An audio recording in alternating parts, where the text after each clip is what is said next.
Welcome back to another video, guys. Today we're going to be ranking the most popular doom metal albums. And before we start, I just want to let you know I mainly included traditional doom metal albums, epic doom metal, and stoner doom. I did not include any death doom, funeral doom, blackened doom, progressive doom, etc. So yeah, we're going to start off with Master of Reality. This album's going to go to A tier. I'm not the biggest fan of this album. I used to like it a lot more, but since I listen to it so much, I like it less. I do listen to it a lot less.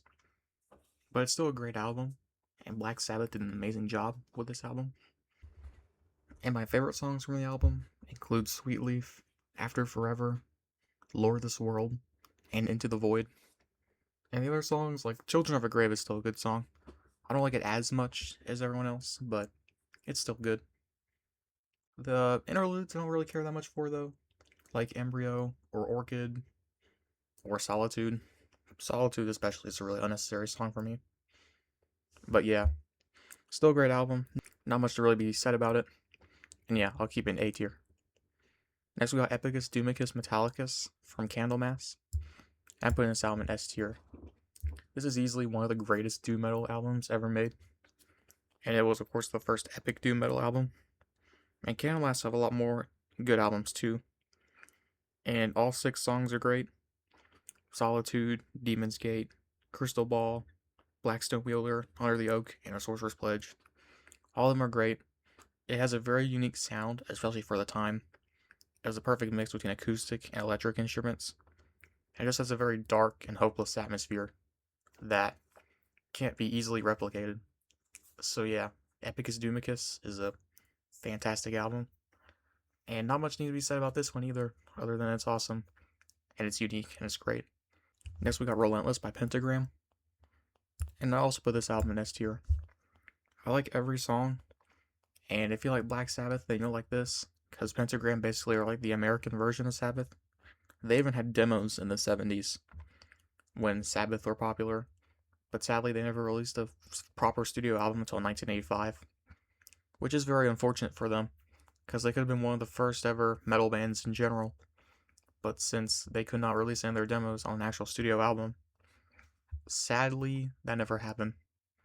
But at least they eventually released this album, and this is a great traditional doom metal album.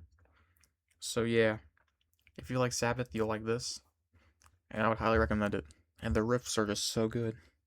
The riffs are amazing, the vocals are the best the band has to offer, and yeah, definitely check it out. Next we got Psalm 9 by Trouble. And I put this album in A tier. Still a really good album. Definitely for sure. I do like the song The Tempter. That's a very good opening song. Assassin's good. Victim of the Insane's alright. And a lot of the other songs are still good, but not as memorable as the first few. But it's still a great album. And there are a couple filler songs. Well, not really. Just like less good songs. They're still good, but not as good as like the big singles from the album. And yeah, one thing I like about this album is that, like with Relentless, it does speed up at times. Like doom metal's known for being very slow, but this album can actually be pretty fast at parts. So yeah, if you're very impatient and don't want to listen to like really slow doom metal, these 2 albums are very good for you because most of the time they're mid-tempo. So yeah, if you want some mid-tempo doom metal instead of it being slow all the time, then yeah, definitely check out Psalm 9 and Relentless. And yeah, also, I don't know why, but it feels like the vocalist from this band sounds like Axl Rose from Guns N' Roses. So yeah, that's a weird thing about this album. Just wanted to point that out. Next we got Born Too Late from St. Vitus. And this album's mid. It's not that bad, but most of the songs I'm not the biggest fan of. The title track I really like. The title track's really good. And Thirsty and Miserable's alright. The End at the End's alright. But most of the songs are just forgettable. And it is easily the saddest and slowest album on this list. So yeah, unless you really want some really, really hopeless doom metal that doesn't really ever change sound that much, then yeah, listen to Born Too Late. But it's really not for me, because it's just a little bit more boring than these ones. And it doesn't change sound as much. Next we got Death Penalty from Witchfinder General. And this is a good album. Not a masterpiece or anything, but it is a good underground British metal album. There's a few songs I'm not the biggest fan of, like No Stare and R.I.P., but Death Penalty the song, Witchfinder General the song, and Burning in Cinder are great songs.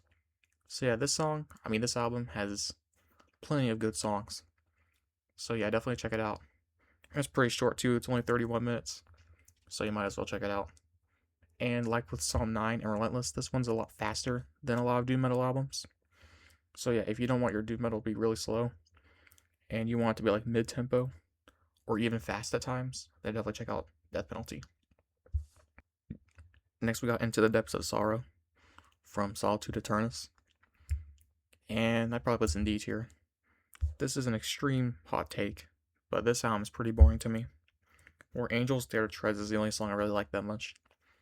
The rest of the songs just sound like generic epic doom metal, and I really don't understand where people get where this album is so good. Like, I just don't hear it. It just sounds kind of boring to me. Doesn't really change sound that much. And it just sounds like crappy epic doom metal to me. I mean, if other people like it, that's fine, but I just can't get any enjoyment out of this album. So yeah, that's unfortunate. Next we got Dope Throne from Electric Wizard. I put this at C tier. It's okay. I used to like it a lot more, but I like it less now because the guitars are just too heavy to where for if you listen to it for like a minute or two, you'll be fine. But after a while, it does get very repetitive and headache inducing. So yeah, I'm not the biggest fan of this album anymore. There are some good riffs, there are some good softer sections, but I'm just not the biggest fan of this album anymore because it just sounds pretty repetitive. And it's really long too, so that also doesn't help. Same with Dope Smoker by Sleep. I used to like this album a lot more, but I like it less now because of how repetitive it is. And the riffs aren't as headache inducing, but they still kind of give me a headache. And I guess it is kind of funny how they made the whole thing just one song, but still not much to be found here that I like. So yeah, Stoner Doom is a style that I used to like kinda, but not anymore because of the repetitiveness and the headache inducing riffs. I mean, I guess if you were stoned out, you'd like it, but I don't do that stuff, so I would not know. Next, we got Pagan Altar's self-titled album / Judgment of the Dead. I put this album in D tier. It's really boring and forgettable. I don't think there's any songs I liked on it. It just sounds like the most generic doom metal. Basically another Black Sabbath clone. Not much to be said here. I mean, if you really want something that sounds like Black Sabbath, but not as good, there you go. But otherwise, not much to be said here. Next, we got The Obsessed self-titled album. I probably said C tier. There are a few good songs. I mean, most of the songs are pretty forgettable to me, but The Way She Fly is pretty good. Ground Out and River of Soul I like. Those 3 songs are good. The rest of it's just really mid. Also kind of like a Black Sabbath clone album, but not as forgettable as the Pagan Altar album. I can at least remember some stuff from this. So yeah, it's okay, but I still would not revisit it that much, besides the few songs that I said were good. Well, that's it for the Doom Metal album tier list. Like I said before, I didn't include any Death Doom or Funeral Doom, or any of that stuff, because this video would be really long if I included every sub-genre of Doom Metal. So I just include the essential ones, the more popular stuff, because that'll probably get more views. And yeah, thank you for watching, and I'll see you guys later.